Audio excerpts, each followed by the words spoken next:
habeen walba niyada miyaa la cusboonaysiinayaa bisha ramadaan marka la soomayo jawaabtu waa haa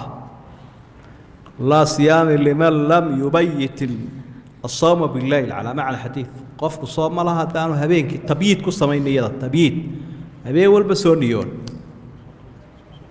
نيادنا معها إريا الآخرين نويت صوم قد تاسي دليلك كما سقنا وانا مركز أفرطو إلى مركز سحورنا يسو نيوتاون إن ضرورة صوم دونت انت هسيكو قرانت وصوم كفرضك صوم كسنها قلن كورا لنيون كلا hunqaacada iyo soomka haddii aad iska hunqaacisay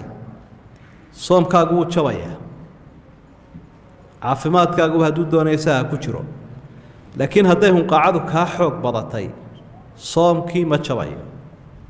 sida uu nebigu calayhi salaatu wasalaam xadiidka ku caddeeyey marka aduu ficila ku yeelan hadduu kaa xoog batay waad ka afdhaqan doontaa soomkiina waad sii wadan bahasha xaakada iyo duufka iyo sidaa la idiin sheegay waxba ku khilaafi mayna culimada masaladu aqwaalidaha jirta laakiin sidaa hore la idiin fatwooday u qaado su-aasha kale ee ah taraawiixda in guriga lagu kitaabka qur-aan ah intay ruuxa dumar ay ka akhriday inay guriga ku tukatay iyadii eelku ma bannaantay mise waa in dushuu laga akhriyaa qur-aanka waa laga akhriyi karaa wey jawaabtu kitaabka qofkii aan dusha ka haynin misxafka waa ka akhriyi karaa sidii caaishaba addoonkeedii ama ninkii ay xoraysee tukinaya uga akhriyayay misxafka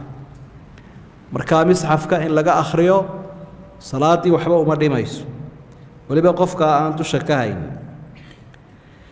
ninkan odhanaya hablaanu tarxiilinaa ama meelgeynaayo mushqaayad ka qaadanaa inaad shaqo kala raadsataa kuu fiican hablaha haddii la waxeeyo ama la uureeyo ama la addoonsado ama inkaara lagu sameeyo dee kii waalidaa ayaa ugu dembi badan bilaa maxram dumarkaa qofka kaxeeye dayacaa u horseeday dembi badan buu leeyahy marka fitno badan baa ka iman karta gabadh dhallinyaro ah oo keligeed la geeyey meel qurbo ah oo weliba dad laga yaabo si xun inay u adeegsadaan mucaamaladeeda markaa ilaahay arsaaqadiisa meel kale ka raadso wixii horena ka toobadkeen su-aasha kale odhanaysa salaado badan baa iga tago tiradoodii ma garanaya maxaan yeelaa jawaabtu waxa weeye inta u badan un qaado qowlkaynu ka duulaynaa waa ka jumhuurta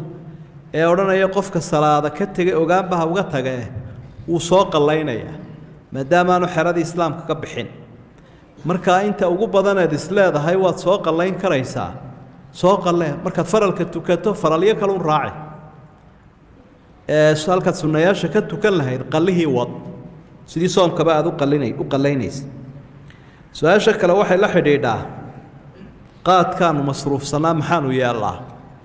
qaadku culimmada islaamku see u bateen daliilku xoojinayo waa inaanu xalaal ahayn xaaraan marar badanna waynu ka fatwoonnay idaacadaha iyo tiifiyada waanaynu sheegnay weliba xaraamun lidaati wa xaraamun lilaazim buu noqon laftiisa waa maado ku jirta qaybaha mukhadaraadka sida hay-adda caafimaadka adduunka daraasadooda aad ka akhriyi kartay caddeeyeen bagaaliya islaamka la caddeeyey waxyaabo soo laasimayana oo ku xidhiidhsanna xaaraan buu ku noqon karaa oo ay ka mid tahay inuu cibaadada kaa luminayo nidaamkii qoyska khalkhaliyey caafimaadka bulshadeenna waxa dad waashay boqolkiiba 80 bay dhakhaatiirta maskaxdu sheegeen inay jaad la waasheen dhaqaalaheennii oo barakac inagaga dhacay waxaasoo dhammi waa waxyaabaha soo laasimaya ku xidhiidhsanaysta xaaraan ka dhigaya sidaa daraaddeed booshari fura baynu leenahay xaawalayda ku howlan ee kolayga dul fadhida meel yaroo sandaqadood khudradda iyo hilibka iyo waxaa ku iibiso ayaa ilaahay ku barakayn doonaa sidii qaar horoo bedelayba loogu barakeeyey shaqada bedela wixii horena allah kaa dhaafo ducadana waa u raacinaynaa waxaan leenahay faraj khayr qaba iyo arsaaqad xalaala allah idin siiyo وهذا ما أقوله وأستغفر الله والله أعلم